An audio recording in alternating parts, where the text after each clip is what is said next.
اسمح لي، أين هو بلاتر؟ صحيح. أين هو عيسى حياته؟ في خبر كان لما توعدت بإسقاط عيسى حياته الصعاليك هنا في الجزائر، يسمحوا لي على العبارة، كانوا يستهزئوا ويضحكوا كلش. أنا من أسقط عيسى حياته.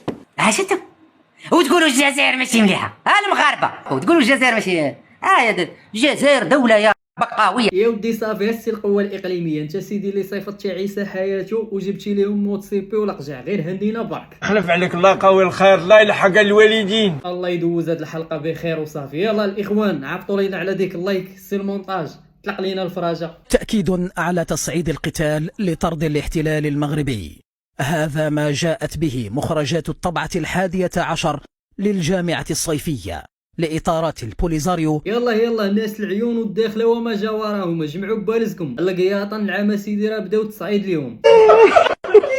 وقهرونا هادو بالاحتلال والاحتلال المغربي. دخلنا عليك بالله ودا السي المونتاج لما دخل لينا داك المايسترو مول المقصي قري لينا هاد الكوساله شويه قبل ما ندوزو عند السي عبد المجيد. من الناحيه القانونيه بحال اللي كتعرفوا الاحتلال هو معرف في لي زاكور دو لاهي 1907 كتقول شنو هو الاحتلال. الاحتلال هو لما دوله كتاخذ الارض دوله قائمه، هذا هو الاحتلال. لما كيكون الاحتلال ما كتبقاش مفاوضات، وحتى النتيجه ديال المشكل كتكون باينه، المحتل خصو يخرج. أين أنتم؟ أين اختفيتم؟ أين ذهبتم؟ دونك هذه مساله ماشي مساله زله لسان ولا مساله ديال شي خطا بسيط، هذه مساله مهمه ديال الا كان المغرب بلد هو القوه المحتله، فهذا كيعني بانه ما عنده حتى شي حق في هذه الارض، وبان النتيجه خصها تكون واضحه، هو ان المحتل خصو يخرج. نتوما سايرين تسمعوا اخاوتي وقريو ولادكم شويه، ولا على الاقل صيفطوهم يديروا محاربه الاميه عند الاخ بوريطه. اش بيه الحليب هذا الهاديه؟ والله غير شبعوا الحليب سبحان الله العظيم، والله غير انا حاصرين، والله ما كاين اللي يشري. تحياتي بون، تحياتي قريحة. الحليب يبات لنا، والله غير يبات لنا ان شاء الله. المشكل تاع العدس المطرق يا ربي، مازال المطرق تاع العدس والحليب اللي كليماتيزير وقيله فريناه معاهم، مازال خصنا المطرق. يا ودي هنينا دابا هذا ودا السي المونتاج راه خربق الناس ديالو البروغرام ديالهم. الناس في القوه الضاربه موالفين يبكروا على الحليب ويشدوا الصف. ناض هذا جاب لهم الحليب في نصاصات الليل. دكتور مجيد، كيف تقرأ هذه التصريحات وإلى أي مدى بالفعل يمكن أن نشهد تطبيع بين تونس وإسرائيل في الأيام المقبلة كما قال المسؤول الجزائري؟ ما الأستاذة ملا؟ يعني أولا يجب أن نذكر أن الجالية اليهودية هي موجودة في تونس منذ قبل العهد الروماني، وهي لها علاقات متينة، وهي جزء من الشعب التونسي، وبالتالي مصلحة الجميع أن يتجه الوضع إلى تطبيع عادي. رئيس عبد المجيد تبون غاضب حقا وغير راض وإلى أمور وربط علاقاتها.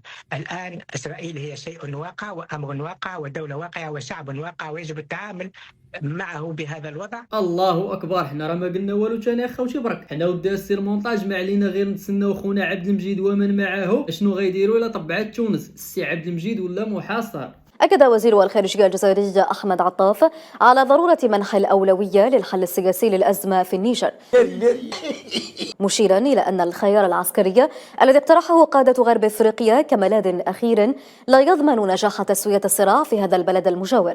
ما زال الخير القدام. ها اللي قلنا مشاكل تترعرع في حدود القوى الضاربة، والله يفكوا حالكم ودا الكبرانات على خير. امين اخويا امين. بكل صراحة مثلا رئيس الجامعة المغربية السيد فوزي لقجع أصبح يعمل لصالح الكرة المغربية وضد يعني الاتحادية الجزائرية لكرة القدم. لم يجد الشخص ربما في الاتحادية الجزائرية لكرة القدم الذي يقف يعني في وجه هذا الشخص الذي أصبح يسيطر ربما على كل كبيرة وصغيرة داخل الكافية. اسمح لي السي المونتاج، بيني وبينك لقجع في هذه اناني حشومه. وكيفاش دابا هذا لقجع يخدم مصالح الكره المغربيه وما يخدمش مصالح الكره الجزائريه وحنا زعما جيران؟ ماش تصرف هذا، ما هو الجوار هذا. خدمات الجامعية يستقبل صاحب المرتبة الأولى في شهادة البكالوريا التلميذ محمد لمين بن قداش بعد تسجيله واختياره لتخصص الذكاء الاصطناعي الواقع ببلدية سيدي عبد الله بالعاصمة الجزائرية. صافي ما بقاتش ثاني جامعة أمريكية. وبيني وبينك ودي السي المونتاج راه الدري هذا خصو يمشي عند داك اللي باس ليه راسو في الحفل ويذكروا فإن الذكرى تنفع المؤمنين. أنا تحدثت مع رئيس الجمهورية حول هذا الاقتراح بالذات وما رفضنيش. واش قلت؟ راح نسجلوها، راهي مسجلة. من بعد نعاود نخرجوها ان شاء الله. ان شاء الله. عندك عين على جامعه معينه في ولايه في دوله معينه؟ مش زياده والله. الجامعات الامريكيه يوجد عده جامعات جيده، انا فكرت في MIT. يعني في هذه الحاله الجزائر ستتكفل ب ان شاء الله. ان شاء الله. الله يودي. انا وقال كلمه مع الرجل جاب لي ربي تفريتها لي. انا شاركت الراي تاعي، ورئيس الجمهوريه يتقبل الاراء. سمعتوا الرجله واعره. اللي قلنا السي عبد المجيد طيط ميسي الجزائري في السريع، وتدري تا هو دمسو في الدراسه في امريكا، وواحد جالس تما كيتسنى في الدوره في قطار تم راس. هذه حصه تدريبيه في الغابه، وكانها دوره صاعقه عسكريه للكوماندوس. هذا اللاعب يتعربش يتسلق الجسر عبر حبل فوق النهر، وكانها مسابقه الحواجز. قوه الا بالله، لا حول ولا قوه الا. هذا داخل انبوب يزحف اكواع وركب لكي يخرج وينجو. عسكر. عندكم انتم في المروك؟ ما عندكمش. ما تبداوش تقولوا ان المغرب احسن من الجزائر ولا قوالب هذوك انا نعرفهم. ايوا سيادنا الكابراناش خرج لهم ثاني ساركوزي وقال لهم دعونا لا نحاول بناء صداقه مصطنعه مع قاده جزائريين يستخدمون فرنسا بشكل منهجي كبش فداء لتبرير اخفاقاتهم وافتقارهم للشرعيه. ناري اش قال لهم السي المونتاج. التصبر معايا الفاصوليا ديال بونيف باقي ما كملناش. واضاف سيرفضون على الدوام انهم بامس الحاجه لتحويل الانتباه على الفشل الذي اغرقوا فيه بلدهم من خلال تحميل فرنسا بانتظام كل الشرور. وحنا راه ما قلنا والو ثاني خوتي، برك ساركوزي هو اللي قال.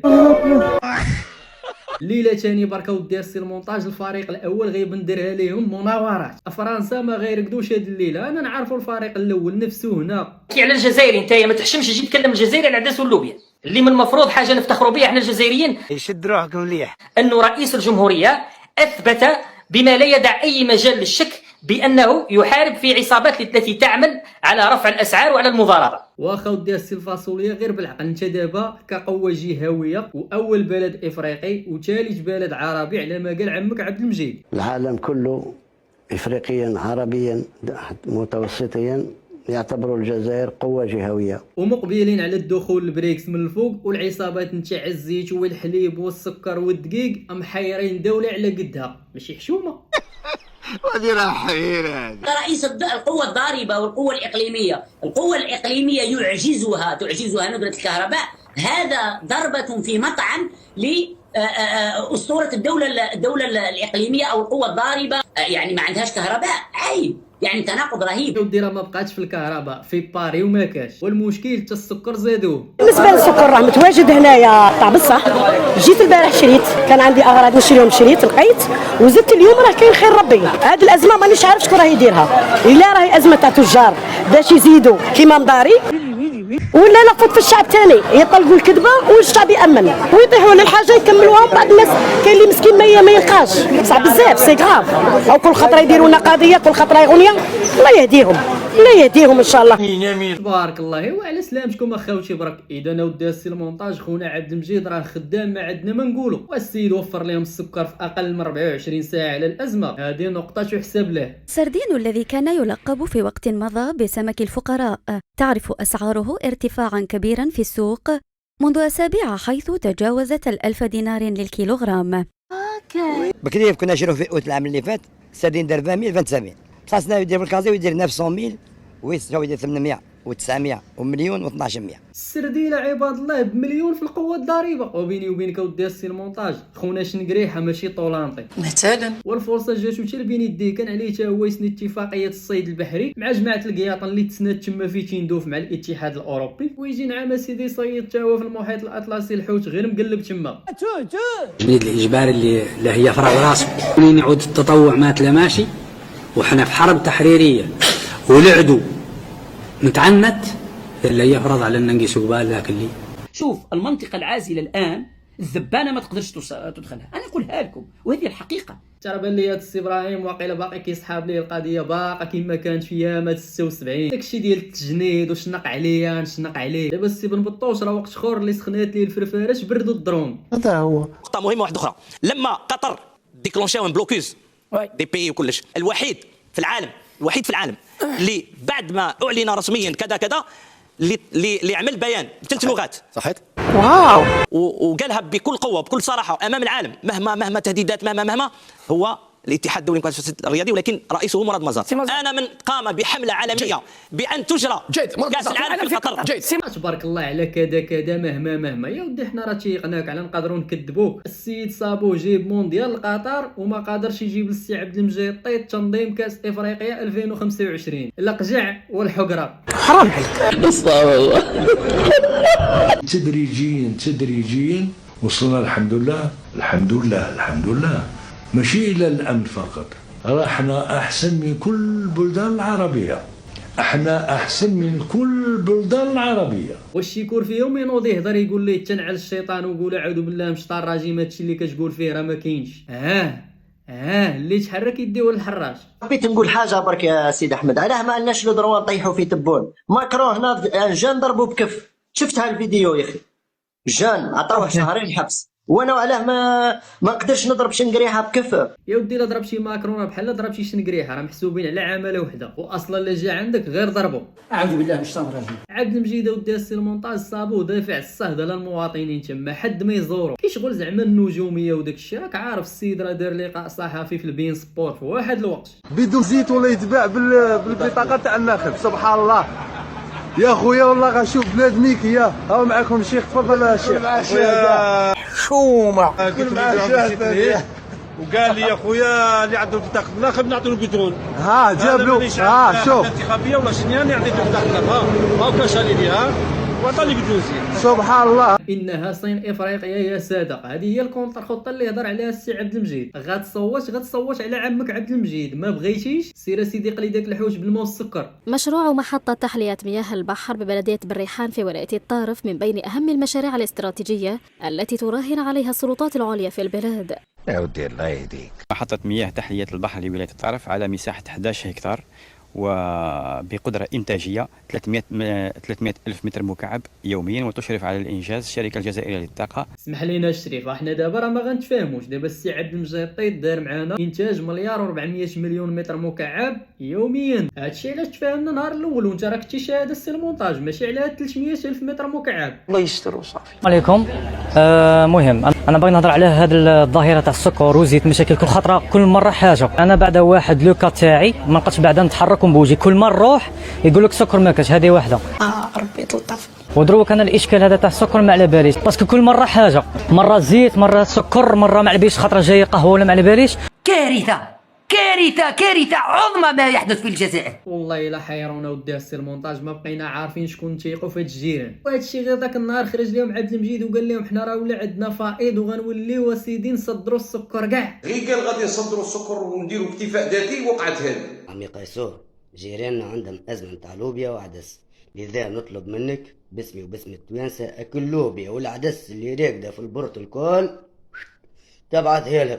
انت راجل اضرب اللوبيا واضرب العدس، اضرب اللوبيا واضرب العدس، وان شاء الله تستمع للنداء وتلبي الطلب. حتى لا راه بالي بحال ولاو توانسه باغيين يطلعوا على اقوى دوله في المنطقه السي المونتاج. فين هم ايامات السي عبد المجيد فاش كان غير يفرق ملايير الدولارات على افريقيا؟ العيبه مشات. بان ليا خاصو السيد شي عهده ثانيه. ما كانش عهده ثانيه لتبون، ما كانش عهده ثانيه لتبون. أستاذ، لماذا برأيك هذا الترويج المغربي دائما للوساطات الخيالية المفتعلة؟ أكيد أنه عندما نتتبع الأمر أنه نظام المخزن أو نظام العياشة دائما ايش كتقولها ولدان يحاول أن يكون الضحية إن صح القول، ويكون كذلك اليد الممدودة. ودي غير شوفوا كيديروا، الله يجازيكم بخير، وقبلوا هذيك اليد الممدودة. راه القضية عندنا محنسرة عياونا الطوابير. هذا راه شنع الدجاج، شعب لاباس به. الله شنع الدجاج ديك. شو نسى شوف نسى بابا العجايز العرايس مطلقه مزوجه وحرير. هادي حتى الدجاج هو زادوا لهم عبد المجيد فلاليس وبزاف اصاحبي. عيقتي قويتي. بقى فيا غير داك الفاصوليا كيفيق الصباح كيديروا ليه بروغرام، كل واحد عنده مهمه ديالو. واحد يدير لاشان على الدجاج، والاخر يدير لاشان على الحليب، والاخر يدير لاشان على الزيت. والله يدير توي ديال الخير. شنو كدير عبد النور؟ بنات مشكل يسكت.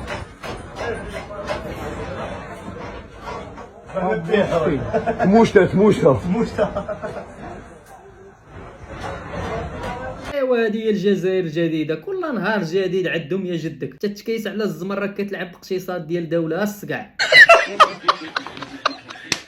يلا الاخوان تهلاو ليا في راسكم، وصلنا لنهايه الحلقه وكيف العاده ما تنساوش ديك اللايك، ونخليكم مع الفاصوليا طلبوا ليه الشيفه مسكين راه طار ليه الفريخ، العدس، التاكوس، اللوبيا، البنان.